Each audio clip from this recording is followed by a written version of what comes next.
ನಾರಾಯಣಂ ನಮಸ್ಕೃತ್ಯ ನರಂ ಚೈವ ನರೋತ್ತಮಂ ದೇವೀಂ ಸರಸ್ವತೀಂ ವ್ಯಾಸಂ ತತೋ ಜಯಮುದೀರಯೇ. ವಿಜಾನತಾಂ ಅವಿತ್ತಸ್ಯ ಮಧ್ವಸ್ಯ ಜಗತಿ ಗುರೋಃ ಪೂರ್ವಾಚಾರ್ಯಮಹಿಷ್ಠಾನಾಮಿಯಂ ಪ್ರಣತಿಮಾಲಿಕಾ. ಮಾತರ್ಮೇ ಮಾತರಿಶ್ವನ್ನ ಪಿತರತುಲಗುರೋ ಭ್ರಾತರಿಷ್ಟಾಪ್ತಬಂಧೋ ಸ್ವಾಮಿನ್ ಸರ್ವಾಂತರಾತ್ಮನ್ ಅಜರಜರ ಇತರ್ಜನ್ಮ ಮೃತ್ಯಾಮಯಾನಾಂ ಗೋವಿಂದೇ ದೇಹಿ ಭಕ್ತಿಂ ಭವತಿ ಚ ಭಗವನ್ನೂರ್ಜಿತಾಂ ನಿರ್ನಿಮಿತ್ತಾಂ ನಿರ್ವ್ಯಾಜಾಂ ನಿಶ್ಚಲಾಂ ತದ್ಗುಣಗಣ ಬೃಹತೀಂ ಶಾಶ್ವತೀಂ ಆಶುದೇವಾ.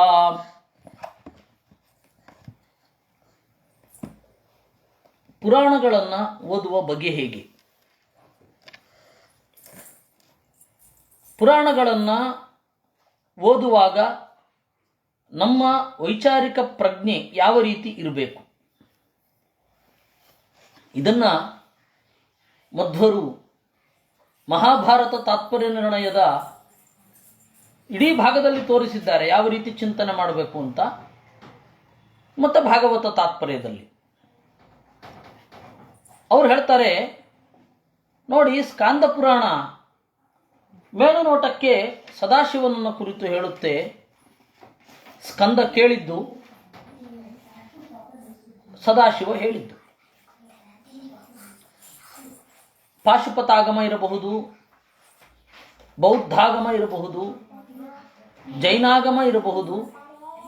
ಯಾವುದು ಗ್ರಾಹ್ಯವೋ ಎಲ್ಲವನ್ನೂ ಸ್ವೀಕಾರ ಮಾಡಬೇಕು, ಪರಮಾತ್ಮನ ಶಾಸ್ತ್ರಕ್ಕೆ ಅವಿರುದ್ಧವಾಗಿ ಇದ್ದರೆ.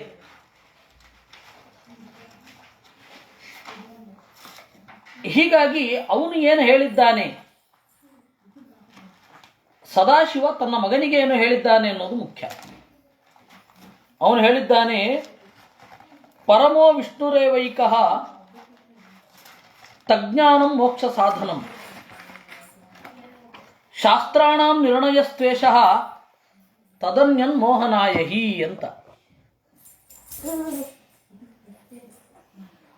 ನಾರಾಯಣ ಒಬ್ಬನೇ ಸರ್ವೋತ್ತಮ, ತದ್ ಜ್ಞಾನಂ ಮೋಕ್ಷ ಸಾಧನಂ. ಆ ದೇವರ ಅರಿವು ಮೋಕ್ಷಕ್ಕೆ ಕಾರಣ. ಶಾಸ್ತ್ರಾಣಾಂ ನಿರ್ಣಯಸ್ತ್ವೇಚಃ, ಇದು ಶಾಸ್ತ್ರಗಳ ನಿರ್ಣಯ.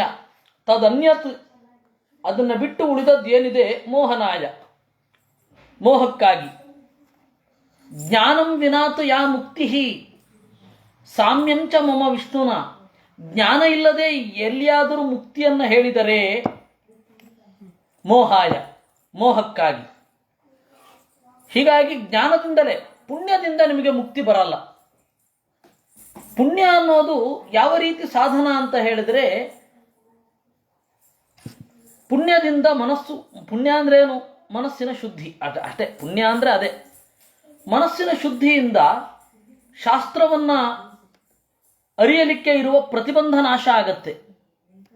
ಶಾಸ್ತ್ರವನ್ನು ಅರಿತು ಮನಸ್ಸು ಎತ್ತರಕ್ಕೆ ಏರಿ ಮುಕ್ತಿಯನ್ನು ಹೊಂದೋದು, ಇದೇ ಸ್ಟೆಪ್. ಹೀಗಾಗಿ ಜ್ಞಾನಂ ವಿನಾತು ಯಾ ಮುಕ್ತಿ, ಜ್ಞಾನ ಇಲ್ಲದೆ ಎಲ್ಲಿಯಾದರೂ ಮುಕ್ತಿ ಅಂತ ಹೇಳಿದರೆ ಅದರ ಸ್ಪಿರಿಟ್ ಇದು. ಸಾಮ್ಯಂಚ ಮಮ ವಿಷ್ಣುನ, ಎಲ್ಲಿಯಾದರೂ ನಾನು ಅಂದರೆ ಇಲ್ಲಿ ಸದಾಶಿವ ಹೇಳ್ತಾ ಇರೋದು, ಶಿವನಿಗೂ ನಾರಾಯಣನಿಗೂ ಸಮ ಅಂತ ಯಾರಾದರೂ ಹೇಳಿದರೆ,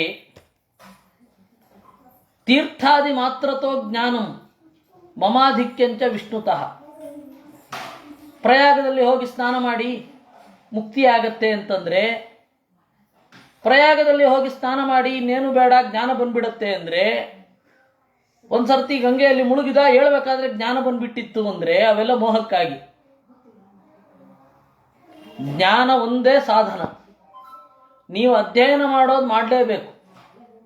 1000 ವ್ರತ ಮಾಡಿದ್ರು, ಲಕ್ಷವರ್ತಿಕಾ ವ್ರತ, ಲಕ್ಷಬತ್ತಿ ವ್ರತ ಮಾಡಿದ್ರು ಜ್ಞಾನ ಬೇಕೇ ಬೇಕು, ಅನಿವಾರ್ಯ. ನೀವು ಏನೇ ಮಾಡಿ ಅದು ಬೇಕು. ಜ್ಞಾನ ಇಲ್ಲದೆ ಮುಂದಿನ ಪ್ರಕ್ರಿಯೆಯೇ ಇಲ್ಲ. ತೀರ್ಥಾದಿ ಮಾತ್ರತೋ ಜ್ಞಾನಂ ಮಮ ಆಧಿಕ್ಯಂಚ ವಿಷ್ಣುತಃ. ಸದಾಶಿವ ನಾರಾಯಣನಿಗಿಂತ ಮಿಗಿಲು ಅಂತಂದರೆ ಅದು ಮೋಹಕ್ಕಾಗಿ. ಅಭೇದಶ್ಚ ಅಸ್ಮದಾದೀನಾಂ, 3 ಜನ ಇದ್ದಾರೆ, ಬ್ರಹ್ಮ, ರುದ್ರ, ವಿಷ್ಣು. ಈ 3 ಜನ ಅಭಿನ್ನರು ಅಂತ ಹೇಳಿದರೆ, ಮಮಾಧಿಕ್ಯಂಚ ಮುಕ್ತಾನಾಂ ಹರಿಣಾತತ, ಮುಕ್ತರೆಲ್ಲರೂ ಪರಮಾತ್ಮನಿಂದ ಅಭಿನ್ನರು ಅಂತಂದರೆ ಇತ್ಯಾದಿ ಸರ್ವಂ ಮೋಹಾಯ ಕಥ್ಯತೆ. ಇದೆಲ್ಲ ಮೋಹಕ್ಕಾಗಿಯೇ ಹೇಳೋದು. ಪುತ್ರ, ಮಗು, ನಾನ್ಯಥಾ, ಬೇರೆ ಇದೇ ರೀತಿ, ಬೇರೆ ಅಲ್ವೇ ಅಲ್ಲ. ಏನ್ರಿ ಇಷ್ಟು ಸ್ಪಷ್ಟವಾಗಿದೆಯಾ? ಇದೇ, ಆದರೆ ಅಲ್ಲಿ ಸಿಗಲ್ಲ, ಪದ್ಮಪುರಾಣದಲ್ಲಿ ಸಿಗತ್ತೆ. ಇದು ವಸ್ತುತಃ ಸ್ಕಾಂದ ಪುರಾಣದಲ್ಲಿ ಸಿಗಬೇಕಿತ್ತು ಅಂತ ಹೇಳ್ತಾರೆ. ಏಕೆಂದರೆ ಮಧ್ವಾಚಾರ್ಯರು ಹೇಳಿದ್ದು ಸ್ಕಾಂದೇ ತ್ಯುಕ್ತಂ ಶಿವೇನೈವ ಷಣ್ಮುಖ ಯೈವ ಸಾದರಂ. ತಂದೆ ಮಗನಿಗೆ ಹೇಳೋದು. ತಂದೆ ಮಗನಿಗೆ ಹೇಳಬೇಕಾದ್ರೆ ಸತ್ಯವನ್ನೇ ಹೇಳೋದು. ತಂದೆಯ ವೃತ್ತಿ ರಹಸ್ಯ ಮಗನಿಗೆ ಚೆನ್ನಾಗಿ ಗೊತ್ತಿರುತ್ತದೆ, ಅದೇ ಫೀಲ್ಡಲ್ಲಿ ಇದ್ದರೆ. ಇವಾಗ ತಂದೆ ವ್ಯಾಪಾರಿ, ಮಗ ಸಾಫ್ಟ್ವೇರ್ ಇಂಜಿನಿಯರ್ ಅಂದರೆ ಯಾಕೆ ಹೇಳಲಿಕ್ಕೆ ಹೋಗ್ತಾನೆ? ತಂದೆಯೂ ಅದೇ ವೃತ್ತಿಯಲ್ಲಿ ಇರ್ತಾನೆ, ಮಗನೂ ಅದೇ ವೃತ್ತಿಯಲ್ಲಿ ಇರ್ತಾನೆ ಅಂದರೆ ವೃತ್ತಿ ರಹಸ್ಯ ಗೊತ್ತೇ ಇರುತ್ತೆ. ಮಗನಿಗೆ ಪ್ರೀತಿಯಿಂದ ಹೇಳ್ತಾನೆ, ಮಗು ಸತ್ಯ ಇದು ಅಂತ. ಆ ತರಹದ ಪ್ರೀತಿಯಿಂದ ಹೇಳಿದ್ದು ಇದು. ಶಿವ ಸ್ಕಂದನಿಗೆ ಹೇಳಿದ್ದು. ನಾರಾಯಣನೊಬ್ಬನೇ ಮಿಗಿಲು, ಅವನ ಅರಿವಿನಿಂದಲೇ ಮೋಕ್ಷ. ಇದು ಶಾಸ್ತ್ರದ ನಿರ್ಣಯ. ಜ್ಞಾನ ಇಲ್ಲದೆ ಮುಕ್ತಿ. ರುದ್ರ ಮತ್ತೆ ನಾರಾಯಣ ಸಮ. ತೀರ್ಥದಲ್ಲಿ ಸ್ನಾನ ಮಾಡಿದ್ರೆ ಸಾಕು ಪುಣ್ಯ ಬಂದು ಜ್ಞಾನ ಬಂದ್ಬಿಡತ್ತೆ, ಅಥವಾ ತೀರ್ಥದಲ್ಲಿ ಸ್ನಾನ ಮಾಡಿದ್ರೆ ಸಾಕು ಮುಕ್ತಿ ಆಗಿಬಿಡತ್ತೆ. ಇವೆಲ್ಲ ಎಂತಹ ನಾನ್ಸೆನ್ಸು. ಕಾವಿ ಶಾಟಿ ಹೊದ್ದ ಮಾತ್ರಕ್ಕೆ ಅಥವಾ ಅವರು ತಲೆ ಮೇಲೆ ಕೈ ಇಟ್ಟಿದ ಕೂಡಲೇ ಸುಧಾ ಹೇಳಿಬಿಡ್ತಾರೆ ಅಂದರೆ ಅಸಂಭಾವಿತ. ಅದು ಎಂತಹ ಅಸಂಭಾವಿತ. ಅದು ಸುಮ್ಮನೆ ಕಥೆ ಕಟ್ಟಿ ಕುಣಿಬೇಕಷ್ಟೇ ನಾವು. ಯಾರೋ ಬಂದರು, ತಲೆ ಮೇಲೆ ಕೈ ಇಟ್ಟರು, ನ್ಯಾಯಸುಧಾ ಪಟಪಟ ಅಂತ ಹೇಳ್ಬಿಟ್ರು. ಎಷ್ಟು ಅಸಂಗತ ಗೊತ್ತಾ ಇವೆಲ್ಲ. ಅದು ತಮಾಷೆ ಅಂದರೆ ಅದು ಪಲಿಮಾರಲ್ಲಿ ಅದ್ರ ನಾಟಕ ಬೇರೆ ಮಾಡಿದ್ರು ಇದನ್ನು ಹೇಳೋ ಹಾಗೆ. ಅದರಲ್ಲಿ ಹೇಳುವಾಗ ಸುಧಾದಲ್ಲಿ 9ನೇ ಅಧ್ಯಾಯದಲ್ಲಿ ನಿನಗೆ ಸಮಸ್ಯೆ ಇದೆ, ಅದೆಲ್ಲ ಬರೀ ಸುಧಾದಲ್ಲಿ 9ನೇ ಅಧ್ಯಾಯದಲ್ಲಿ ಇರೋದೇ 4 ಅಧ್ಯಾಯ. ಅದರಿಂದಾಗಿ ಎಲ್ಲ ಇದು ಗೊತ್ತಿಲ್ಲದೆ ಇರೋರು, ಸಬ್ಜೆಕ್ಟ್ ಗೊತ್ತಿಲ್ಲದೆ ಇದ್ದವ್ರು ಏನೇನೋ ಮಾಡಿರ್ತಾರೆ ಬಿಡಿ. ಈ ಸಬ್ಜೆಕ್ಟ್ ಗೊತ್ತಿಲ್ಲದೆ ಇರೋರು ಕಥೆ ಏನಾದರೂ ಹೇಳಿದರೆ ಗೊತ್ತಾಗ್ಬಿಡತ್ತೆ ಅವರು ಸಬ್ಜೆಕ್ಟ್ ಗೊತ್ತಿದೆಯೋ ಗೊತ್ತಿರೋಲ್ವೋ ಅಂತ. ಹೀಗೆ ಏನೇನೋ ಕಥೆಗಳು. ಇದು ಎಲ್ಲ ನಾನ್ಸೆನ್ಸ್ ಅಂತ ಹೇಳ್ತಾರೆ. ಅದೆಲ್ಲ ಮೋಹಾಯ. ಅವರ ಮನಸ್ಸಿನ ಅನಾದಿ ಕರ್ಮಕ್ಕೆ ಅನುಗುಣವಾದ ಅನಾದಿ ಕರ್ಮದಿಂದ ಅವರು ಅಜ್ಞಾನದೆಡೆ ಒಲೆಯಲಿಕ್ಕೆ ಅದು ಕಾರಣವೇ ವಿನಃ ಅದು ಸತ್ಯ ಅಲ್ಲ ಅಂತ ಅವನು ಹೇಳಿದ್ದು. ಎಲ್ಲಿದೆ ಅದು?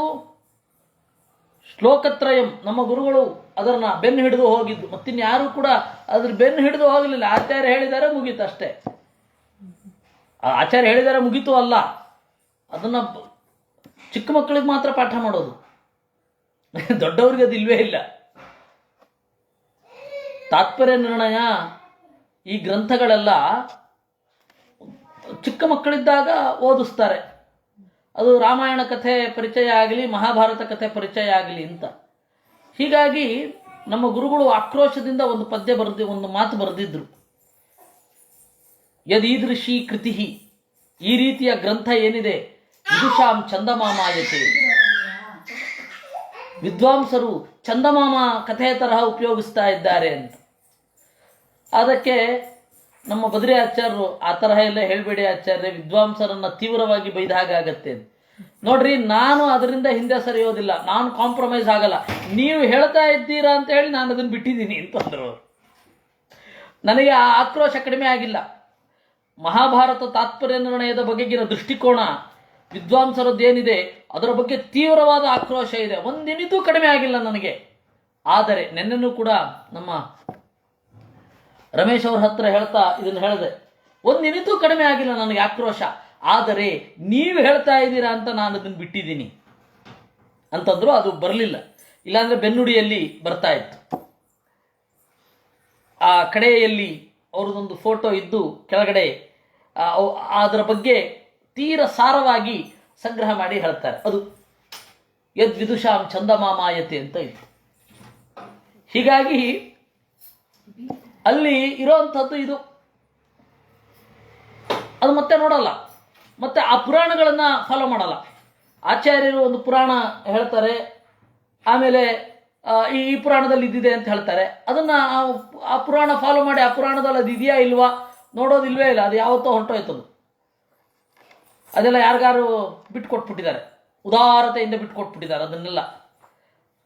ಅದರಿಂದಾಗಿ ಈ ಒಂದು ಗ್ರಂಥ ಇದೆಯಲ್ಲ, ನಿರ್ಣಯ ಭಾವಚಂದ್ರಿಕಾ, ಇದು ಆಚಾರ್ಯರ ತಾತ್ಪರ್ಯ ನಿರ್ಣಯವನ್ನು ಅಧ್ಯಯನ ಮಾಡಲಿಕ್ಕೆ ಇನ್ನಷ್ಟು ಹೊಸ ಸಾಧ್ಯತೆಗಳನ್ನು ತೆರೆದು ತೋರಿಸಿದ್ದು. ಅಲ್ಲಿ ತನಕ ಯಾವುದೂ ಕೂಡ ಇಷ್ಟು ವಿಸ್ತಾರವಾಗಿ ಬರಲಿಲ್ಲ.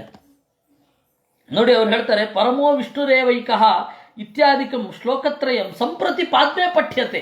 ಈಗ ಪಾದ್ಮಪುರಾಣದಲ್ಲಿದೆ, ಉತ್ತರಖಂಡ 71ನೇ ಅಧ್ಯಾಯ 114ರಿಂದ 6 ಶ್ಲೋಕ. ಆದರೆ ಇದು ತಂದೆ ಮಗನ ಸಂವಾದ ಪರವಾಗಿ ಇಲ್ಲ, ರುದ್ರ ಪಾರ್ವತಿ ಸಂವಾದ ರೂಪದಲ್ಲಿ ಇದೆ. ಅಂದರೆ ಇದು ವ್ಯತ್ಯಾಸ. ಅಲ್ಲಿ ಯಾರೋ ಹೇಳಿದ್ದನ್ನು ಇಲ್ಲಿ ಯಾರೋ ಹೇಳಿಬಿಟ್ಟಿರ್ತಾರೆ, ಆದರೆ ದೇವರ ದಯದಿಂದ ವಸ್ತು ಇದೆ. ಅಲ್ಲಿ ಏನು ಹೇಳಿದರೆ ಅದೇ ಇದೆ. ತತ್ರ ಚಾಯಂ ತೃತೀಯ ಶ್ಲೋಕೆ ಪಾಠಭೇದ. ಅಲ್ಲಿ ನೋಡಿ, ಒಂದು ಇತ್ಯಾದಿ ಸರ್ವಂ ಮೋಹಾಯ ಕಥ್ಯತೆ ಸತಿ ನಾಣ್ಯತ. ಪುತ್ರ ನಾಣ್ಯತ ಅಂತಿದ್ರೆ ಅದು ವಿರುದ್ಧ ಆಗುತ್ತೆ. ಅದಕ್ಕೆ ಸತಿ ನಾಣ್ಯತ. ಸತಿ ಅಂತಂದರೆ ಪಾರ್ವತಿ, ಪಾರ್ವತಿಯೇ ಇದು ಹೀಗೆಯೇ. ಅಲ್ಲಿ ಪುತ್ರ ಅನ್ನೋದು ತೆಗೆದ್ರು, ಇಲ್ಲಿ ಸತಿ ಅನ್ನೋದು ಹಾಕಿದ್ರು. ಹೀಗೆ ಯಾವ ರೀತಿ ಪುರಾಣಗಳನ್ನು ಕಲಸು ಮೆಲೋಗನ ಮಾಡಿದ್ದಾರೆ ಅಂತ. ದೇವರ ದಯದಿಂದ ಪುರಾಣಗಳ ಅಧ್ಯಯನಕ್ಕೆ ಮಹತ್ವ ಕೊಡಲಿಲ್ಲ ಹಿಂದಿನವರಿಬ್ಬರು. ಅದರಿಂದಾಗಿ ಹೆಚ್ಚು ಇಂಟರ್ಪೊಲೇಷನ್ ಆಗಲಿಲ್ಲ. ಒಂದೊಮ್ಮೆ ಅವರು ಏನಾದರೂ ಪುರಾಣಕ್ಕೆ ಮಹತ್ವ ಕೊಟ್ಟಿದ್ದಿದ್ರೆ ಖಂಡಿತ ಇಂಟರ್ಪೊಲೇಟ್ ಆಗಿರೋದು. ಇದು ಕೂಡ ಇರ್ತಿರಲಿಲ್ಲ, ನಮಗೆ ಇರೋದು ಸಿಗ್ತಾ ಇರಲಿಲ್ಲ. ಸರಿ, ಅಲ್ಲಿಂದ ಮುಂದಿನ ಶ್ಲೋಕಕ್ಕೆ ಬರೋಣ. ಏನು ಹೇಳ್ತಾರೆ? ಅಭೇದಶ್ಚ ಅಸ್ಮದಾದೀನಾಂ. ನೋಡಿ, ಮುಕ್ತಾನಾಂ ಹರಿಣಾ ತಥಾ. ನಾವು ಮತ್ತೆ ಬ್ರಹ್ಮಾದಿಗಳು ಮುಕ್ತರು ನಾರಾಯಣನಿಂದ ಅಭಿನ್ನ ಅಂತ ಹೇಳಿದ್ರೆ ಕಥ್ಯತೆ ಪುತ್ರನನ್ನಿಂದ, ಅದು ಬೇರೆ ಕಡೆ ಇದೆ. ಅದು ಸ್ಕಾಂದದಲ್ಲಿಯೇ ಇದೆ ದೇವರ ದಯದಿಂದ. ಆದರೆ ಅದು ಬಂಗಾಳದ ಪಾಠದಲ್ಲಿ ಇದೆ. ಬಂಗಾಳದಲ್ಲಿ ಕೋಲ್ಕತ್ತಾದಲ್ಲಿ ರಾಯಲ್ ಏಷಿಯಾಟಿಕ್ ಸೊಸೈಟಿ ಅಂತ ಅವರು ಪ್ರಿಂಟ್ ಮಾಡಿದ ಪುಸ್ತಕದಲ್ಲಿ ಇದಿದೆ. ಮದಾದ್ಯ ದೇವತಾ ಸರ್ವಾಹ ತಸ್ಯೈವ ಆಜ್ಞಾವಶೇ ಸ್ಥಿತಾಃ ತೇನಾಂತರ್ಯಾಮಿಣಾಜ್ಞಪ್ತಾಃ ಫಲದಾನಾತ್ರ ಸಂಶಯಃ ಅಂತ ಷಣ್ಮುಖನನ್ನ ಕುರಿತು ಶಿವ ಹೇಳುವಂತಹ ಮಾತು. ನಾಗ್ ಪಬ್ಲಿಕೇಶನ್ನಲ್ಲಿ ಮತ್ತೆ ಬೇರೆ ಕಡೆ ಇದಿಲ್ಲ. ನಾಗ್ ಪಬ್ಲಿಕೇಶನ್ನಲ್ಲೆಲ್ಲ ಇದಿಲ್ಲ. ನೋಡಿ, ಹೀಗಾಗತ್ತೆ. ಅಂದರೆ ನಾವು ಇವತ್ತು ಒಂದು ಇಡೀ ತಾಡವಾಲೆ ನೋಡಿದರೆ ಯಾವುದೋ ಒಂದು ಪಾಠಾಂತರ ಸಿಗಬಹುದು. ಇಡೀ ತಾಡವಾಲೆ ನೋಡಿದರೆ ಒಂದು ಪಾಠಾಂತರ, ಒಳ್ಳೆ ಶುದ್ಧ ಪಾಠ ಸಿಗಬಹುದು. ಹೀಗೆ ನಾವು ಪುರಾಣಗಳ ಪಾಠವನ್ನು ಕಳ್ಕೊಂಡಿದ್ದೇವೆ, ಶುದ್ಧ ಪಾಠವನ್ನು. ಅದಕ್ಕೆ ಯಾರಿಗೂ ತಲೆಬಿಸಿಯೇ ಇಲ್ಲ. ಎಲ್ಲ ಮೂಲ ಅಂತ ಮೂಲವ್ಯಾಧಿ ಅಂಟಿಸಿಕೊಂಡವರು ಅವ್ರ ಹತ್ರ ಹೋಗಿ, ಹೌದಾ ನಮಗೆ ಪದ್ಮಪುರಾಣದ ಮೂಲ ಇದೆ ನಮಗೆ ಕೊಡಿ ಅಂತಂದರೆ ತಲೆ ಆಡಿಸ್ತಾರೆ. ಯಾವುದರಲ್ಲಿ ಎಲ್ಲಿಯೂ ಆಚಾರ್ಯರು ಕೋಟ್ ಮಾಡಿದ ಪುರಾಣ ಗ್ರಂಥಗಳಿಲ್ಲ. ಮತ್ತಿನ್ನೆಂಥದ್ದು? ಆಚಾರ್ಯರು ಕೋಟ್ ಮಾಡುವ ಬೇರೆ ಬೇರೆ ಗ್ರಂಥಗಳ ಸುಳಿವಿಲ್ಲ. ನಾವು ಕಳ್ಕೊಂಡಿದ್ದೀವಿ ಬೇಜವಾಬ್ದಾರಿಯಿಂದಲ್ಲ. ಬೇಜವಾಬ್ದಾರಿ ತಾನೆ ಅಂತ ಕೇಳಿದ್ರೆ ಉತ್ತರ ಇಲ್ಲ. ನಮಗೆ ಯೋಗ್ಯತೆ ಇರೋದೇ ಅಷ್ಟು ಅಂತಾರೆ. ಏನು ಮಾಡೋಣ? ಅದಲ್ಲ ಉತ್ತರ. ಇವತ್ತಿಗೂ ಹುಡುಕಿದ್ರೆ ಸಿಗತ್ತೆ. ಆದರೆ ಅದಕ್ಕಾಗಿ ಜೀವನ ಮುಡುಪಿಡಬೇಕು. ಅದೇ ಹೇಳಿದ್ನಲ್ಲ, ಒಬ್ಬನ ಜೀವನ ಒಂದು ಪುರಾಣ ಶೋಧನೆ ಮಾಡಲಿಕ್ಕಾಗತ್ತೆ ಅಷ್ಟೇ. ಒಂದು ಪುರಾಣವೂ ಕೂಡ ಪೂರ್ತಿ ಆಗಲ್ಲೇನೋ. ಬಹಳ ಸೂಕ್ಷ್ಮೇಕ್ಷಿಕೆಯಿಂದ ನೋಡಬೇಕಾಗತ್ತೆ. ಅದಕ್ಕೆ ಹೇಳಿದ್ರು, ಇತಿ ಚ ಷಣ್ಮುಖಂ ಪ್ರತಿ ಶಿವವಚನಂ ಎಲ್ಲಿ ವಂಗೀಯಾನಾಂ ಪಾಠೆ ಬಂಗಾಳದವರ ಪಾಠದಲ್ಲಿ ಅನ್ಯೇರ್ನ ಪಠ್ಯತೆ ಉಕ್ತಂ ಪದ್ಮಪುರಾಣೇ ಚ ಶೈವ ಏವ ಶಿವೇನತು ಯದುಕ್ತಂ ಹರಿಣಾ ಪೂರ್ವಂ ಉಮಾಯೈ ಪ್ರಾಹ ತದ್ಧರಃ. ಇನ್ನು ಅಲ್ಲಿಂದ ಬನ್ನಿ, ಶಿವಪರ ಅಂತ ಪ್ರಸಿದ್ಧವಾದ ಪದ್ಮಪುರಾಣದಲ್ಲಿ, ಅದು ಪದ್ಮಪುರಾಣ ಶಿವಪರ ಅಂತ ಪ್ರಸಿದ್ಧ. ಈ ಪದ್ಮಪುರಾಣದಲ್ಲಿಯೇ ಪದ್ಮಪುರಾಣದಲ್ಲಿ ಒಂದು ಸ್ವಲ್ಪ ಬರುತ್ತೆ, ಸ್ಕಾಂದ ಪುರಾಣದಲ್ಲಿ ಬರುತ್ತೆ. ಯಾವ್ದು ಗೊತ್ತಾ? ಬೇಡರ ಕಣ್ಣಪ್ಪನ ಕತೆ ಅಲ್ಲೇ ಬರೋದು. ಶಿವಪರ ಅಂತ ಪ್ರಸಿದ್ಧ. ಮತ್ತೆ ಪುಣ್ಯಕೋಟಿಯ ಕಥೆ ಇದೆ, ಪದ್ಮಪುರಾಣದಲ್ಲಿ ಬರುತ್ತೆ. ಅದು ಪುಣ್ಯಕೋಟಿ ಅಲ್ಲ, ಅದರ ಹೆಸರು ಒರಿಜಿನಲ್ ನೇಮ್ ನಂದ ಅಂತ. ಅವನು ಯಾರೋ ಒಬ್ಬ ರಾಜ ಇರ್ತಾನೆ, ಎಡವಟ್ಟು ಮಾಡಿಕೊಂಡು ಒಂದು ಹಸುವನ್ನು ಕೊಲ್ತಾನೆ, ಗೊತ್ತಿರಲ್ಲ ಪಾಪ, ಆದರೆ ಅದನ್ನು ಸಮರ್ಥನೆ ಮಾಡ್ಕೊಳ್ಳಿಕ್ಕೆ ಹೋಗ್ಬಿಡ್ತಾನೆ. ಅದಕ್ಕೆ ಅವನಿಗೆ ಶಾಪ ಬರುತ್ತೆ, ನೀನು ಹುಲಿ ಆಗು ಅಂತ. ಅವನು ಹುಲಿ ಆಗಬೇಕಾದ್ರೆ ಮತ್ತೆ ಹೆಂಗೆ ಅವನು ಕೇಳ್ಕೊಳ್ತಾನೆ. ಅದಕ್ಕೆ ಒಂದು ಹಸು ಬರುತ್ತೆ ನಂದ ಅಂತ. ಆ ನಂದೇ ನಿನಗೆ ಉಪದೇಶ ಮಾಡಿ ಜಗತ್ತಿನ ಮುಂದೆ ಒಳಿತು ಕೆಡಕುಗಳ ಸಂವಾದವನ್ನು ಮುಂದೆ ಇಡ್ತೀರಾ, ಆ ಮುಂದಿನವರಿಗೆ ಜ್ಞಾನ ಬರುತ್ತಲ್ಲ, ಆ ಜ್ಞಾನ ಕೊಟ್ಟ ಪುಣ್ಯದಿಂದ ನೀನು ಯಥಾರೂಪವನ್ನು ಪಡೆಯುತ್ತೀಯ ಅಂತ. ಆ ಕಥೆ ಇರೋದೇ ಬೇರೆ ತರಹದು. ಅಂದರೆ ಅದು ಇರೋದು ಒಳಿತು ಕೆಡಕುಗಳ ವಿಮರ್ಶೆ. ಬಹಳ ಸೊಗಸಾಗಿದೆ ಅದು. ಒಳ್ಳೆಯದು ಅಂದ್ರೇನು, ಕೆಟ್ಟದ್ದು ಅಂದ್ರೇನು, ಹಸುವಿನ ಆಹಾರವನ್ನು ಹುಲಿ ತಪ್ಪಿಸಿದ್ರೆ, ಹಸುವಿನ ಆಹಾರ ಹುಲಿ, ಇದು ಹುಲಿಯ ಆಹಾರ ಹಸು. ಹಸುವನ್ನು ನೀನು ಸರಿ ಮಾಡ್ತೀನಿ ಅಂತಂದರೆ ನಾಳೆ ಹುಲ್ಲು ಬಂದು ಹಸುವಿನಿಂದ ರಕ್ಷಿಸಿ ಅಂತ ಕೇಳಿದ್ರೆ ಎಂತ ಮಾಡೋದು? ಅದಕ್ಕೆ ಫುಡ್ ಲೈನೇ ಅದು ತಾಕೋಗತ್ತಲ್ಲ, ಆ ತರಹದ ಪ್ರಶ್ನೆಗಳು. ಹೀಗಾಗಿ ಬಹಳ ಸೊಗಸಾಗಿದೆ ಅದು.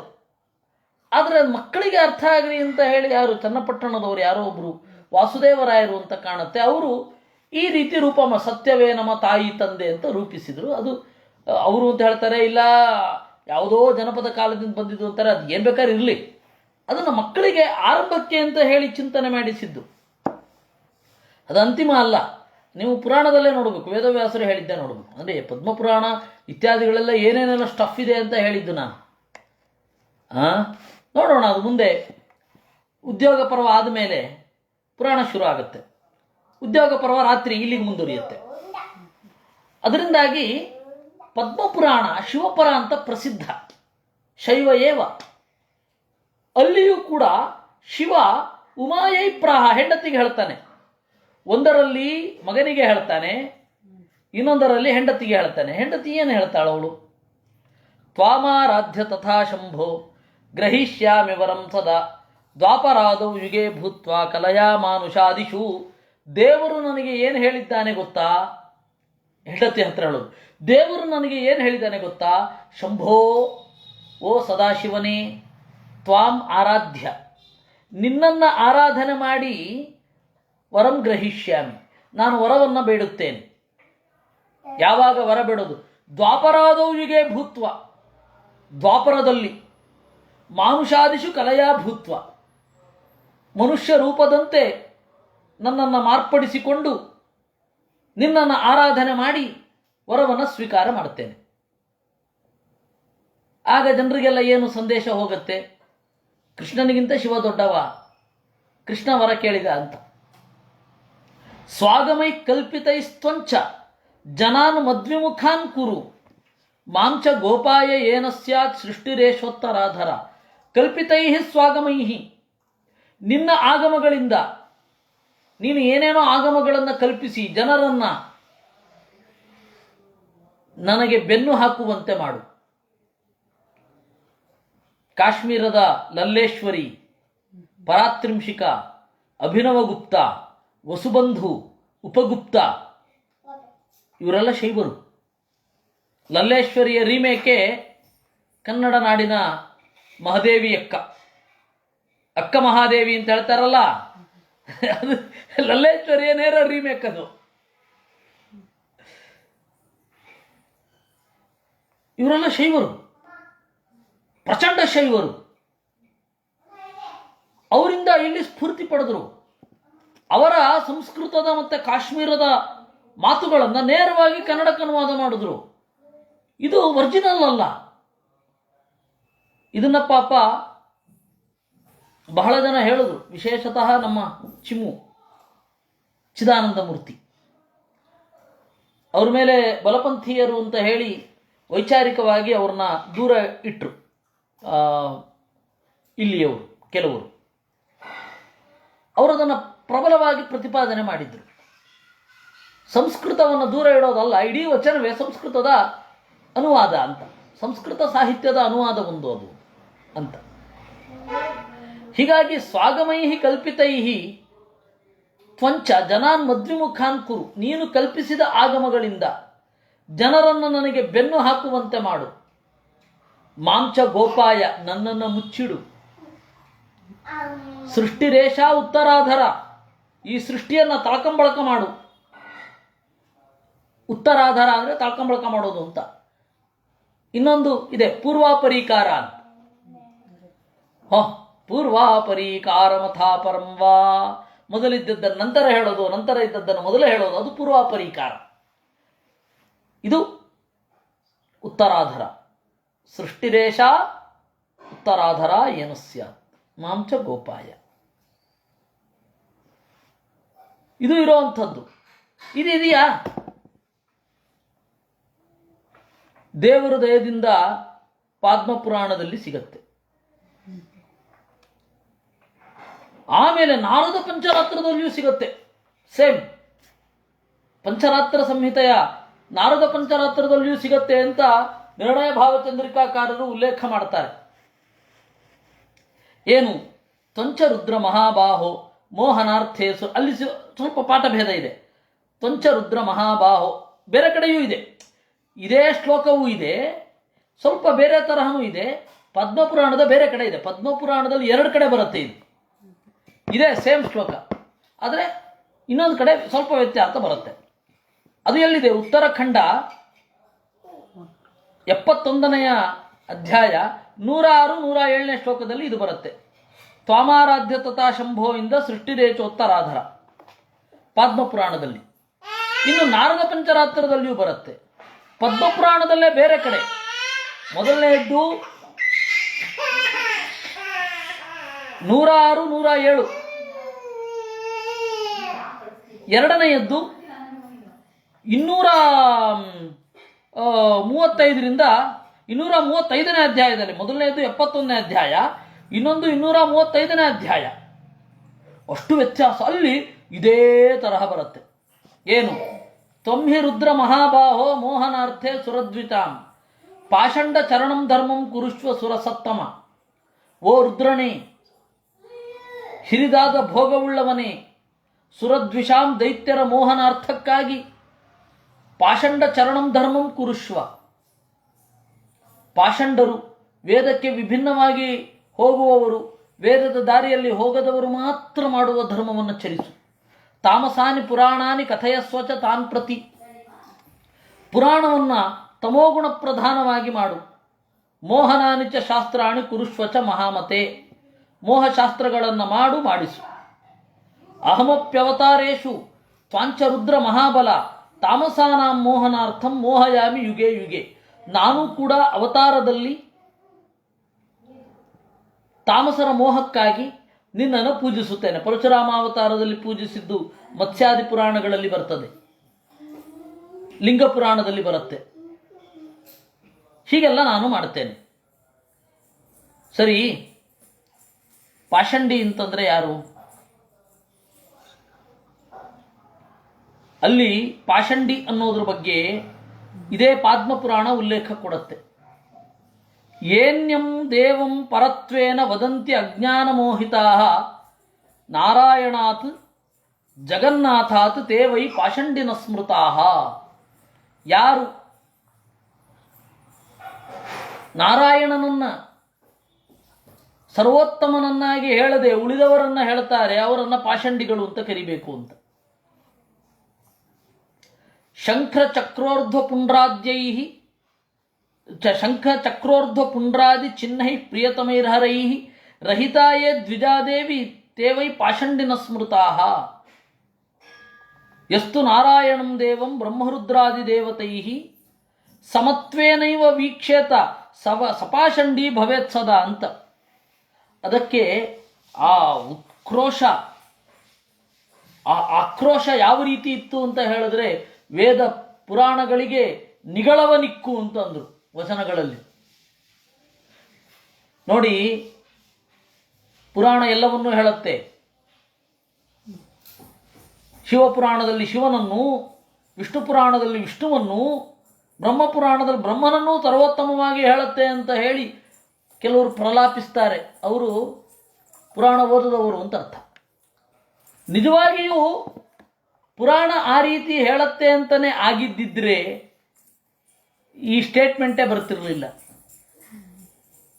ಬಸವಣ್ಣ ಮೊದಲಾದವರು ಲಿಂಗ ಪುರಾಣವನ್ನು ಕೋಟ್ ಮಾಡ್ತಾ ಇರ್ತಿದ್ರ? ಪದ್ಮಪುರಾಣ ಗಟ್ಟಿ ಹಿಡ್ಕೊಳ್ತಾ ಇದ್ರ? ಪುರಾಣವನ್ನು ಅವರು ಉತ್ಕಟವಾಗಿ ನಿಂದನೆ ಮಾಡ್ತಾನೆ ಇರಲಿಲ್ಲ. ಹಾಗಂತ ಹೇಳಿ ಪುರಾಣವನ್ನು ಉಲ್ಲೇಖ ಮಾಡಲ್ಲ ಅಂತಲ್ಲ, ಉಲ್ಲೇಖ ಮಾಡ್ತಾರೆ.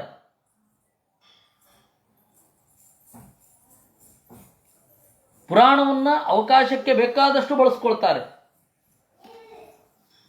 ವ್ಯಾಸ ಬೋವಿತಿಯ ಮಗ ಅಂತ ಒಂದು ಬರುತ್ತೆ, ನಂಗೆ ಪೂರ್ತಿ ಅದು ವಚನ ವಾಯಿಗೆ ಬರಲ್ಲ, ಅದಕ್ಕೆ ಮಾತ್ರ ಉಲ್ಲೇಖಿಸ್ಕೋತಾರೆ. ಜಾತಿ ಭೇದ ಅನ್ನೋದು ಇಲ್ಲ, ಅದು ಪುರಾಣದಿಂದಲೇ ಬಂದದ್ದು. ಆದರೆ ಪುರಾಣದ ಒಟ್ಟಾರೆ ಸಾರ ದೂರ, ವೇದಶಾಸ್ತ್ರಗಳಿಗೆ ನಿಗಳವನಿಕ್ಕು ಅಂತಾರೆ. ಇದು ಬೌದ್ಧಿಕ ವಲಯದಲ್ಲಿರುವ ಗೊಂದಲ. ನಾವು ಶಾಸ್ತ್ರ ನೋಡಿದ್ರೆ ಹೀಗೆ ಅಪ್ಪ, ಇನ್ನೊಂದಲ್ಲ, ಇಲ್ಲ ನೀವು ಶಾಸ್ತ್ರವನ್ನೇ ಬಿಟ್ಟು ನಿಲ್ಬೇಕು. ಅದಕ್ಕೆ ಅವರು ಬಿಟ್ಬಿಟ್ರು. ಎರಡೇ ದಾರಿ, ಒಂದೋ ಶಾಸ್ತ್ರ ಬಿಡಬೇಕು, ಶಾಸ್ತ್ರವೇ ಇಷ್ಟ ಇಲ್ಲ ದೂರ ಹೋಗಬೇಕು. ಶಾಸ್ತ್ರವನ್ನು ನಾವು ಚಿಂತನೆ ಮಾಡ್ತೇವೆ ಅಂದರೆ ಇದು ಇಲ್ಲಿಗೆ ಬರಬೇಕು. ಎರಡೇ ದಾರಿ ಇರೋದು, ಬೇರೆ ದಾರಿಯೇ ಇಲ್ಲ. ಈ ಹಿನ್ನೆಲೆಯಲ್ಲಿ ಅವನು ಹೇಳೋದು ಮಾಂಸ ಗೋಪಾಯ. ಸರಿ, ಪಾದ್ಮದಲ್ಲಿಯೇ ಇನ್ನೊಂದು ಕಡೆ ಇದೆ, ಪಾತಾಳಖಂಡ ಅಂತ. ನಾವು ಹಿಂದೆ ನೋಡಿದ್ದು ಉತ್ತರಾಖಂಡ, ಇದು ಪಾತಾಳಖಂಡ. ಆ ಪಾತಾಳಖಂಡದ ಪಾದ್ಮದಲ್ಲಿ ಶಿರ್ಮೋಹಾಯ ಚರಾಚರಸ್ಯ ಜಗತ ಸ್ಥೇತೆ ಪುರಾಣಾಗಮಾಹ ತಾಂ ತಾಮೇವ ಹಿ ದೇವತಾಂ ಪರಮಿಕಾಂ ಜಲ್ಪಂತು ಕಲ್ಪೇ ವಿಧೌ ಸಿದ್ಧಾಂತೆ ಪುನರೇಕ ಏವ ಭಗವಾನ್ ವಿಷ್ಣು ಸಮಸ್ತಾಗಮ ವ್ಯಾಪಾರೇಚು ವಿವೇಕಿನಾಂ ವ್ಯತಿಕರಂ ನೀತೇಚು ನಿಶ್ಚೀಯತೆ. ಬೇರೆ ಬೇರೆ ಪುರಾಣಗಳು ಆಯಾ ದೇವತೆಗಳನ್ನು ಎತ್ತಿ ಹಿಡಿಯಲಿ ಏನೀಗ, ಆದರೆ ಸಿದ್ಧಾಂತ ಏನು ಅಂತಂದರೆ ಒಬ್ಬನೇ ನಾರಾಯಣ, ಅವನೇ ಸರ್ವೋತ್ತಮ ಅಂತ ಹೇಳ್ತಾ ಇರೋದು ಅಂತ ಸ್ಪಷ್ಟವಾಗಿ ಕನ್ಕ್ಲೂಷನ್. ಈ ಕನ್ಕ್ಲೂಷನಲ್ಲಿ ಎಂತಹ ಕ್ಲಾರಿಟಿ ಇದೆ ಅಂತಂದರೆ no one can deny it. ಯಾವನೂ ಇದನ್ನು ನಿರಾಕರಣೆ ಮಾಡಲಿಕ್ಕಾಗಲ್ಲ, ಅಷ್ಟು ಕ್ಲಿಯರ್ ಆಗಿದೆ. ಆದ್ದರಿಂದಾಗಿ ಇಷ್ಟು ಸ್ಪಷ್ಟವಾಗಿ ಪುರಾಣಗಳಿದೆ, ಹೇಗೆ ಓದಬೇಕು? ನೀವು ಶಿವಪುರಾಣದಲ್ಲಿ ವಿಷ್ಣುವಿನ ಸರ್ವೋತ್ತಮತ್ವದ ಬಗ್ಗೆ ಹೇಳಿದ್ರಿ. ವಿಷ್ಣು ಪುರಾಣದಲ್ಲಿ ಶಿವನ ಸರ್ವೋತ್ತಮತ್ವ ಬಂದರೆ ಅವಾಗ ಒಪ್ಕೊಂಡ್ಬಿಡ್ತೀರಾ? ಅದಕ್ಕೆ ಹೇಳ್ತಾರೆ, ನಚ ವೈಷ್ಣವ ಶಾಸ್ತ್ರೇಶು ವೇದೇಶ್ವಪಿ ಹರೇ ಪರಃ ಕ್ವಚಿದುಕ್ತೋನ್ಯ ಶಾಸ್ತ್ರೇಶು ಪರಮೋ ವಿಷ್ಣುರೀರಿತಃ. ಅದು ಇಲ್ಲಿಯ ತನಕ ಆಗಿಲ್ಲ ಅಂತ, ಇಲ್ಲಿಯ ತನಕ ಆಗಿಲ್ಲ. ನಚ ವೈಷ್ಣವ ಶಾಸ್ತ್ರೇಶು ವೇದೇಶ್ವಪಿ ಹರೇ ಪರಃ. ವಿಷ್ಣು ಪುರಾಣದಲ್ಲಿ ಆಗಲಿ ವೇದದಲ್ಲಿ ಆಗಲಿ ನಾರಾಯಣನಿಗಿಂತ ಮಿಗಿಲಾದವನು ಇನ್ನೊಬ್ಬ ವರ್ಣಿತನಾಗಿಯೇ ಇಲ್ಲ. ಕ್ವಚಿದುಕ್ತ ಅನ್ಯಶಾಸ್ತ್ರೇಶು, ಆದರೆ ಅನ್ಯಶಾಸ್ತ್ರೇಶು ಬೇರೆ ಶಾಸ್ತ್ರದಲ್ಲಿಯೇ ಪರಮೋ ವಿಷ್ಣುರೀರಿತಃ, ನಾರಾಯಣನ ಸರ್ವೋತ್ತಮತ್ವ ಹೇಳಿದೆ. ವೈಷ್ಣವ ಶಾಸ್ತ್ರದಲ್ಲಿ ಶಿವಾದಿಗಳ ಸರ್ವೋತ್ತಮತ್ವ ಹೇಳಲಿಲ್ಲ. ಆದರೆ ಶೈವಾದಿ ಶಾಸ್ತ್ರಗಳಲ್ಲಿ ಪರಮಾತ್ಮನ ಸರ್ವೋತ್ತಮತ್ವ ಇದೆ. ಇದನ್ನು ನೀವು ಹೆಂಗೂ ಬದಲಾವಣೆ ಮಾಡಲಿಕ್ಕಾಗಲ್ಲ ಅಂದರು. ಪಾದ್ಮದಲ್ಲಿ ನೋಡಿ, ಕಥಾ ಭಾಗವತಿ ಯಾತು ಶ್ಲಾಘ್ಯತೆ ವೈಷ್ಣವೈರ್ಜನೈ ತಾಂ ಮಿಥ್ಯಾಮಿವ ಯೋ ಭಕ್ತಿ ಸಜ್ಞೇಯ ಪಾಪಿನಾಂ ವರಹ ಇತಿ ಪಾದ್ಮೇ. ಕ್ರಿಯಾಖಂಡ ಅಂತ ಇದೆ. ಅದರಲ್ಲಿ ಹೀಗಿದೆ, ಪರಮಾತ್ಮನ ಕಥೆಯನ್ನ ಯಾರು ಒಪ್ಪಿಕೊಳ್ಳುವುದಿಲ್ಲ, ಯಾರು ಅದು ಮನಃಪರಿವರ್ತಕ ಮನಃಪರಿಷ್ಕಾರಕ ಅಂತ ಯಾರು ಒಪ್ಪಿಕೊಳ್ಳೋದಿಲ್ಲ, ಅವನು ಅದನ್ನು ಮಿಥ್ಯಾ ಅಂತ ಯಾರು ಹೇಳ್ತಾರೆ, ಅವನು ಸಜ್ಞೇಯ ಪಾಪಿನಾಂಬರಹ, ಅವನು ಪಾಪಿಗಳಲ್ಲಿ ಮಿಗಿಲು. ಇಷ್ಟು ಬೇರೆ ಎಲ್ಲ ಪುರಾಣಗಳನ್ನು ನಾವು ಹೀಗೆ ಚಿಂತನೆ ಮಾಡಬೇಕು ಅಂತ, ಬೇರೆ ಎಲ್ಲ ಪುರಾಣಗಳನ್ನು ಹೀಗೆ ಚಿಂತನೆ ಮಾಡಬೇಕು. ಇನ್ನೂ ಬೇಕಾಷ್ಟುಂಟು. ಆದರೆ ಇವತ್ತು ನಾವು ನಿರ್ಣಯ ಭಾವ ಚಂದ್ರಿಕಾಕ್ಕೆ ನಮ್ಮ ಅಧ್ಯಯನವನ್ನು ಸೀಮಿತಗೊಳಿಸಬೇಕು. ಎರಡನೇ ಬಾರಿ ಬಂದಾಗ, ಇನ್ನೊಮ್ಮೆ ಬಂದಾಗ ಪಂಚರಾತ್ರಾದ ಇನ್ನೂ ಬೇರೆ ಬೇರೆ ಕಡೆ ಏನು ಹೇಳಿದೆ, ಬೇರೆ ಬೇರೆ ಶಾಸ್ತ್ರಗಳಲ್ಲಿ ಅದರ ಬಗ್ಗೆ ಏನಿದೆ ಅದನ್ನು ನಾವು ಚಿಂತನೆ ಮಾಡ್ತಾ ಹೋಗಬೇಕು. ಮೊದಲು ಪಾಠ ಕೇಳಿದವರು ಸಂದೀಪ್, ಆಮೇಲೆ ನಮ್ಮ ರಮೇಶ್ ಅಣ್ಣ ಅವರೆಲ್ಲ ಪಾಠ ಕೇಳೋದು. ಅವರು ಅದನ್ನೆನ್ನೆ ಹೇಳ್ತಾ ಇದ್ರು, ನಾವು ಬಸ್ಸಿನಲ್ಲಿ ಮರಗಿಡಗಳನ್ನು ನೋಡಿಕೊಂಡು ಹೋದ ಹಾಗಾಗಿತ್ತು ಮೊದಲನೇ ಬಾರಿ, ಈಗ ಇಳಿದು ನಡೆದುಕೊಂಡು ಒಂದೊಂದೇ ಮರವನ್ನು ನೋಡಿಕೊಂಡು ಹೋಗ್ತಾ ಇದ್ದೀವಿ ಅಂತ ಅನ್ನಿಸ್ತಾ ಇದೆ ಈಗ ಅಂತ. ಅದು ಹಾಗೆ ಮಾಡಿದ್ರೆ ಉತ್ತಮ. ಮೊದಲು ಒಂದು ಸರ್ತಿ ಏನಿದೆ ಅದು, ಆಮೇಲೆ ಅದರ ಹಿಂದೆ ಮುಂದೆ ಆಚೆ ಈಚೆ ಮೇಲೆ ಕೆಳಗೆ. ಎರಡನೇ ಬಾರಿ ಕೇಳಿದಾಗ ಅದು ಬೇರೆ, ಮೂರನೇ ಬಾರಿ ಕೇಳಿದಾಗ ಇನ್ನಷ್ಟು ಸ್ಫುಟ ಆಗತ್ತೆ, ನಾಲ್ಕನೇ ಬಾರಿ ಕೇಳಿದಾಗ ನಮಗೆ ಅನುಭವಕ್ಕೆ ಬರಲಿಕ್ಕೆ ಶುರು ಆಗತ್ತೆ, ಐದನೇ ಬಾರಿ ಕೇಳಿದಾಗ ಆ ಶ್ಲೋಕಗಳ ರಚನೆಯ ಹಿಂದೆ ಏನು ಇದೆ, ಅದು ವಿನ್ಯಾಸ ಯಾಕೆ ಆಗಿದೆ, ಅವುಗಳೆಲ್ಲ ಗೋಚರ ಆಗ್ತಾ ಹೋಗುತ್ತೆ.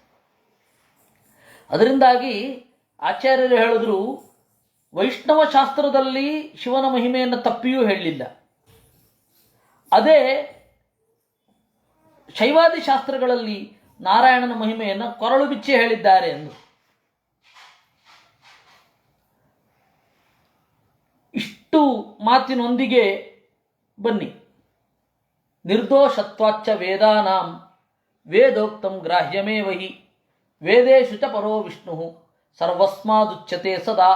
ವೇದ ಅನ್ನೋದರಲ್ಲಿ ಯಾವುದೇ ದೋಷ ಇಲ್ಲ. ಯಾಕೆ ಅಂದರೆ ಒಬ್ಬ ಪುರುಷನಿಂದ ದೋಷ, ಪುರುಷನ ಅಜ್ಞಾನ ಮತ್ತು ಪುರುಷನ ಮೋಸ ಮಾಡುವ ಬುದ್ಧಿ, ಪುರುಷನ ವಾಕ್ಯದಲ್ಲಿ ಕೆಲಸ ಮಾಡಿ ಅದು ಪುರುಷ ದೋಷ ಮಾತಿನಲ್ಲಿ ಪ್ರತಿಬಿಂಬಿತ ಆಗುತ್ತೆ. ಒಂದು ಮಾತು ಪುರುಷನೇ ಹೇಳದೇ ಇರ್ತಿದ್ರೆ ಅದು ಪರಮ ಪ್ರಮಾಣ ಅಲ್ವಾ? ಆ ತರ್ಕವೇ ಜನರಿಗೆ ಗೊತ್ತಾಗಿಲ್ಲ. ಅವರು ಹೇಳ್ತಾರೆ ಹಿಂದೂ ಧರ್ಮವು ಧರ್ಮವಲ್ಲ, ಯಾಕೆ ಅಂದರೆ ಅದಕ್ಕೊಬ್ಬ ಸ್ಥಾಪಕ ಇಲ್ಲ ಅಂತ. ಸ್ಥಾಪಕ ಇಲ್ಲದೇ ಇರೋದ್ರಿಂದಲೇ ಅದು ಧರ್ಮ. ಸ್ಥಾಪಕ ಇದ್ರೆ ಅವನ ಅಜ್ಞಾನ, ನಮಗೆ ಅವನ ಮೇಲೆ ಮೂಡುವ ಪ್ರಶ್ನೆಗಳಿಗೆ ಉತ್ತರ ಏನು ಕೊಡೋದು? ಉತ್ತರ ಯಾರು ಕೊಡಬೇಕು? ಅವನೇ ಕೊಡಬೇಕು. ಅವನ ಗ್ರಂಥದಲ್ಲಿಲ್ಲ, ಏನು ಮಾಡೋದು? ದೇವ್ರಿಗೆ ಆಕಾರ ಇದೆಯೋ ಇಲ್ವೋ? ಕಡೆಯವರೆಗೂ ನೀವು ಸೆಮಿಟಿಕ್ ರಿಲಿಜನ್ಗಳಲ್ಲಿ ಉತ್ತರವೇ ಸಿಗಲ್ಲ. ಮೊಸೆಸ್ಸಿನ ಮುಂದೆ ದೇವರು ಹೋದ ಅಂತ ಉಂಟು. ದೇವರು ಹೋದ್ನಾ? ಅಲ್ಲ, ದೇವ್ರಿಗೆ ಬೆನ್ನು ಮಾತ್ರ ಕಂಡಿತ್ತು, ಅದರಿಂದಾಗಿ ಬೆನ್ನು ಮಾತ್ರ ಇರೋದು ದೇವರಿಗೆ ಅಂತಾರೆ. ದೇವ್ರ ಹಾವ?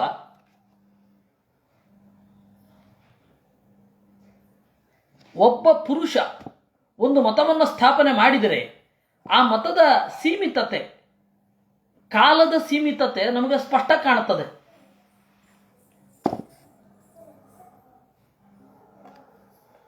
ಅದರಲ್ಲಿ ದೋಷ ಇಲ್ಲ. ಇವಾಗ ನೋಡಿ, ಅದು ಹೇಗೆ ಅಂದರೆ, ನದಿ ತೀರದಲ್ಲಿ 5 ಹಣ್ಣಿದೆ, ಹೋಗಿ ತಗೊಂಬ ಅಂತ ಒಬ್ಬನಿಗೆ ಹೇಳ್ತಾನೆ. ಅವನು ಓಡ್ತಾನೆ. ನದಿ ತೀರದಲ್ಲಿ 5 ಹಣ್ಣು ಇದೆ ಅನ್ನುವ ಮಾತು ಅವನಿಗೆ ಪ್ರೇರಕ ಆಯಿತು ಹೋಗಲಿಕ್ಕೆ. ಓಡಿದೆ ನಾನು, ನದಿ ತೀರದಲ್ಲಿ 5 ಹಣ್ಣಿಲ್ಲ. ಈಗ ಹೇಳಿದವನನ್ನ ಮೋಸಗಾರ ಅಂತೇನೋ, ಆ ಪದಕ್ಕೆ ಆ ಅರ್ಥವೇ ಇಲ್ಲ ಅಂತ ಹೇಳ್ತೀನೋ. ನದಿ ತೀರದಲ್ಲಿ ಅನ್ನುವ ಪದಕ್ಕೆ ನದಿ ತೀರದಲ್ಲಿ ಅಂತಾನೆ ಅರ್ಥ ಇಲ್ಲ, 5 ಅನ್ನೋದಕ್ಕೆ 5 ಅಂತಾನೆ ಅರ್ಥ ಅಲ್ಲ, ಹಣ್ಣು ಅನ್ನೋದಕ್ಕೆ ಹಣ್ಣು ಅಂತಾನೆ ಅರ್ಥ ಅಲ್ಲ, ಇದೆ ಅನ್ನೋದಕ್ಕೆ ಇದೆ ಅಂತಾನೆ ಅರ್ಥ ಅಲ್ಲ ಅಂತ ಹೇಳ್ತೀನೋ. ಅಂದ್ರೆ ಮಾತಿನಲ್ಲಿ ಇರುವ ದೋಷ ಯಾರ್ದು? ಪುರುಷನದ್ದು. ಮಾತೇ ದುಷ್ಟ ಅಲ್ಲ, ಮಾತಿನಲ್ಲಿ ಪುರುಷನ ದೋಷ ಕಾಣ್ತದೆ, ಅವನು ಸುಳ್ಳ. ಭಾಷೆಯೇ ಸುಳ್ಳು ಅಂತ ಹೇಳಲ್ಲ. ಆ ಪಾಯಿಂಟು ಗೊತ್ತಾಗಿದೆ ಅಂತ ಅಂದುಕೊಳ್ತೇನೆ. ಮಾತೇ ತಪ್ಪಲ್ಲ, ನಾನು ಮೋಸ ಮಾಡಬೇಕು ಅನ್ನುವ ಮಾತಿನಲ್ಲಿ ಕಾಣುವ ಪುರುಷನ ಭಾವನೆ ತಪ್ಪು. ನಾವು ಹಾಗೆ ಹೇಳೋದು, ಅವನು ಮೋಸಗಾರ ಅಂತ ಹೇಳ್ತೇವೆ ವಿನಃ ಆ ವಾಕ್ಯ ಮಾರಾಯ ಸರಿಯೇ ಇಲ್ಲ. ವಾಕ್ಯ ಸರಿ ಇದೆ ಅಂದ್ರೆ ವಾಕ್ಯದಲ್ಲಿ ಪ್ರತಿಫಲಿತವಾಗುವುದು ಪುರುಷನ ದೋಷ. ಪುರುಷನ ದೋಷ ಇಲ್ಲ ಅಂತ ತೀರ್ಮಾನ ಆಗೋದು ಯಾವಾಗ? ನಮಗೆ ನಾವು ಅನುಭವಿಸಿದಾಗ. ಪುರುಷನ ದೋಷವೇ ಇಲ್ಲದ ಒಂದು ಮಾತು ಬಂದಾಗ ಆ ಮಾತು ಅರ್ಥ ಆಗ್ತಾ ಇದೆ ಅಷ್ಟೇ. ಆ ಅರ್ಥ ಪುರುಷನ ದೋಷದಿಂದಂತೂ ಬಂದಿಲ್ಲ, ಮತ್ತೆ ಯಾಕೆ ಒಪ್ಕೋಬಾರದು? ಇಷ್ಟು ಹಿನ್ನೆಲೆಯಿಂದ ಆಚಾರ್ಯರು ಹೇಳಿದ್ರು, ನಿರ್ದೋಷತ್ವಾಚ್ಚ ವೇದಾನಾಂ, ವೇದದಲ್ಲಿ ಪೌರುಷೇಯ ದೋಷದ ರಿಫ್ಲೆಕ್ಷನ್ನೇ ಇಲ್ಲ. ಇದೆಯಾ? ಯಾಕೆಂದ್ರೆ ವೇದ ಅಪೌರುಷೇಯ ಅಂತ ವೇದವೇ ಹೇಳ್ತಾ ಇದೆ.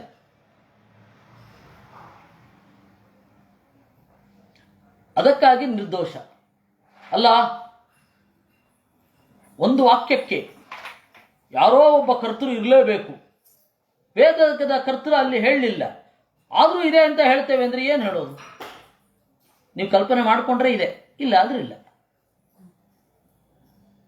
ಈಗ ನಿಮ್ಮ ಮನೆಗೆ ಬೆಂಕಿ ಹೊತ್ತಿದೆ ಅಂತ ಅಂದುಕೊಳ್ಳಿ, ಏನು ಮಾಡ್ತೀರಾ? ಓ ನೀರು ತರ್ತೇನೆ ಅಂತ ಅಲ್ಲ, ಮೊದಲು ಹೊತ್ತಿದೆ ಅನ್ನೋದನ್ನ ಅಂದ್ಕೊಳ್ಳೋದು ನಿಲ್ಲಿಸ್ತೇನೆ ಅಂತ ಅನ್ಬೇಕು, ಅದು ಉತ್ತರ. ನಿಮ್ಮ ಮನೆಗೆ ಬೆಂಕಿ ಹೊತ್ತಿದೆ ಅಂತ ಅಂದುಕೊಳ್ಳಿ, ಏನು ಮಾಡ್ತೀರಾ? ಅಂದುಕೊಳ್ಳೋದು ನಿಲ್ಲಿಸ್ತೇನೆ ಅಂತ ಹೇಳ್ಬೇಕಷ್ಟೇ ಅಲ್ಲಿ. ಹಾಗೆ ವೇದದಲ್ಲಿ ವೇದದ ಕರ್ತೃ ಯಾರು ಅಂತ ಹೇಳಲಿಲ್ಲ, ಏನು ಮಾಡ್ತೀರಾ? ವೇದ ಕರ್ತೃ ಇಲ್ಲ ಅಂತ ಅನ್ಕೊಳ್ತೀರಾ, ಅಷ್ಟೇ ಸಿಂಪಲ್ ಉತ್ತರ ಅದು. ಆಚಾರ್ಯರು ಅದನ್ನೇ ಹೇಳಿದ್ರು. ವೇದದಲ್ಲಿ ಹೇಳಿದ್ಯಾ ವೇದವನ್ನು ಬರೆದವನು ಇವನು ಅಂತ? ಹೇಳಿಲ್ಲ, ಮತ್ತೆ ಯಾಕೆ ತಲೆ ಬಿಸಿ ಮಾಡ್ಕೋತೀರಾ? ಈ ಹಿನ್ನೆಲೆಯಲ್ಲಿ ನಿರ್ದೋಷತ್ವಾಚ್ಚ ವೇದಾನಾಂ, ವೇದದಲ್ಲಿ ಅಪೌರುಷೇಯತ್ವ ಅಂತನ್ನುವ ದೋಷ ಇಲ್ಲ.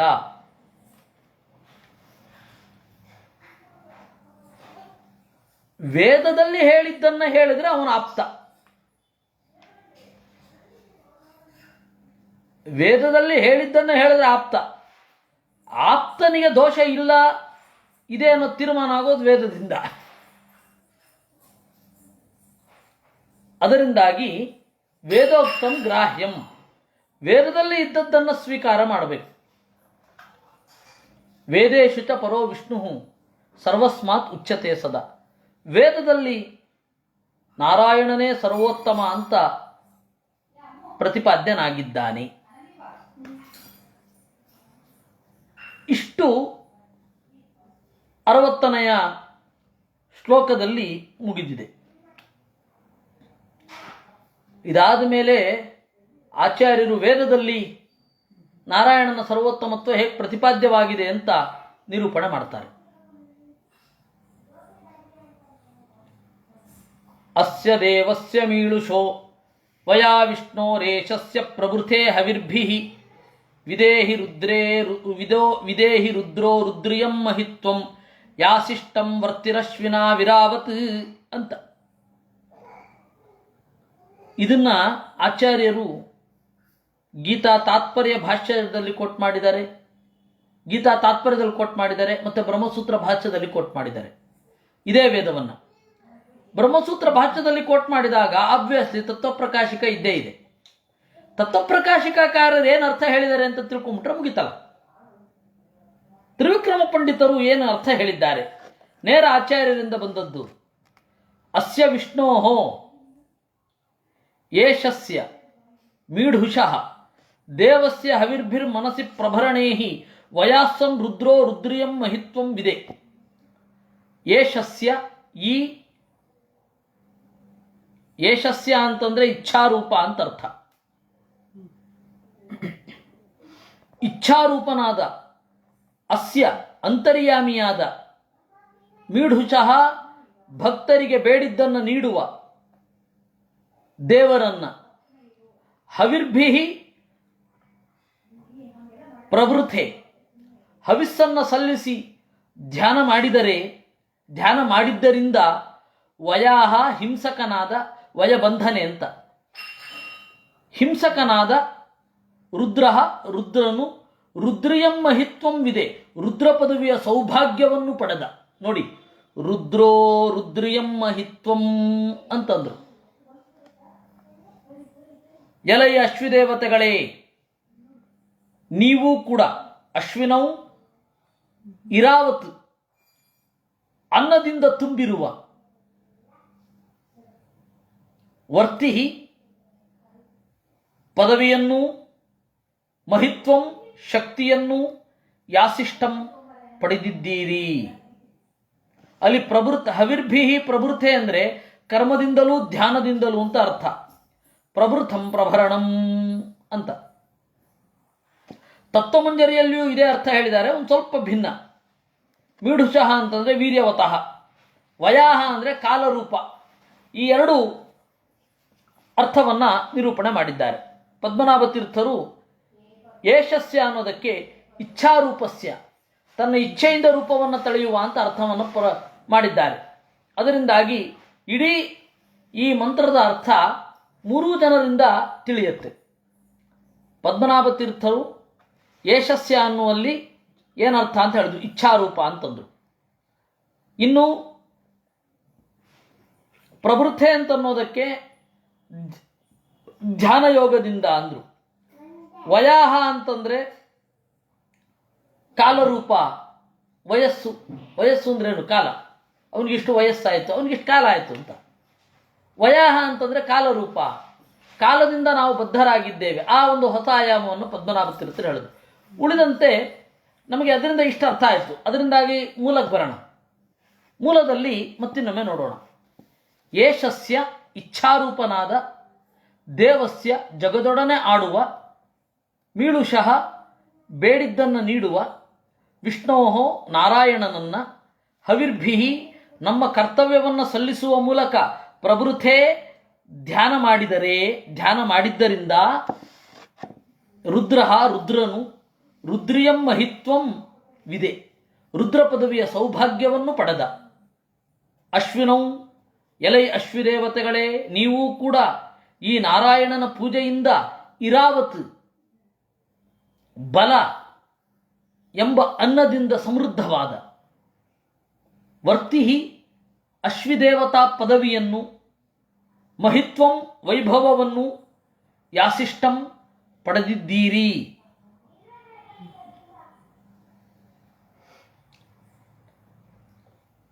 ವರ್ತಿ ಅಂತಂದ್ರೆ ಪದವಿ, ವರ್ತಿಸಿ, ವರ್ತಾಂಸಿ ಅಂತಾಗತ್ತೆ.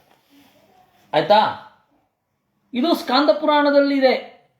ಯಮಾರಾಧ್ಯ ಜಗನ್ನಾಥಂ ಬ್ರಹ್ಮತ್ವಂ ಪ್ರಾಪ್ತವಾನ್ ವಿಧಿ ರುದ್ರೋ ಮಹೇಶ್ವರತ್ವಂಚ ಶಕ್ರಸ್ತ್ರಿದಿವರಾಜತಾಂ ಇತಿ ಸ್ಕಾಂದೇ ಅಂದ್ರು. ಈ ದೇವರನ್ನ ಆರಾಧನೆ ಮಾಡಿ ಬ್ರಹ್ಮದೇವರು ಬ್ರಹ್ಮ ಪದವಿಯ ಸೌಭಾಗ್ಯವನ್ನು, ರುದ್ರ ಮಹೇಶ್ವರತ್ವವನ್ನು, ಈ ಇಂದ್ರ ದೇವರಾಜತ್ವವನ್ನು ಪಡೆದಿದ್ದಾನೆ ಅಂತ ವೇದದ ವಿಸ್ತಾರ ಹೀಗೆ. ಇಷ್ಟು ನಾವು 61ನೆಯ ಶ್ಲೋಕದಲ್ಲಿ ನೋಡಿದ್ದೇವೆ. ಇನ್ನು ಮುಂದೆ 62ನೆಯ ಶ್ಲೋಕ ಏನಿದೆ, ಸ್ತುಹಿಶ್ರುತಂ ಗರ್ತಸದಂ ಅಂತ ಹೇಳಿ ಋಗ್ವೇದದಲ್ಲಿ ಎಲ್ಲೆಲ್ಲಿ ಬರುತ್ತೆ, ಅದು ಹೇಗೆ ಅರ್ಥ ಅನ್ನೋದನ್ನು ಹಿರಿಯರು ಹೇಗೆ ಹೇಳಿದ್ದಾರೆ ಆ ರೀತಿ ನೋಡೋಣ. ಅದನ್ನು ನಾಳೆ ನೋಡೋಣ. ಕೃಷ್ಣಾರ್ಪಣಮಸ್ತು.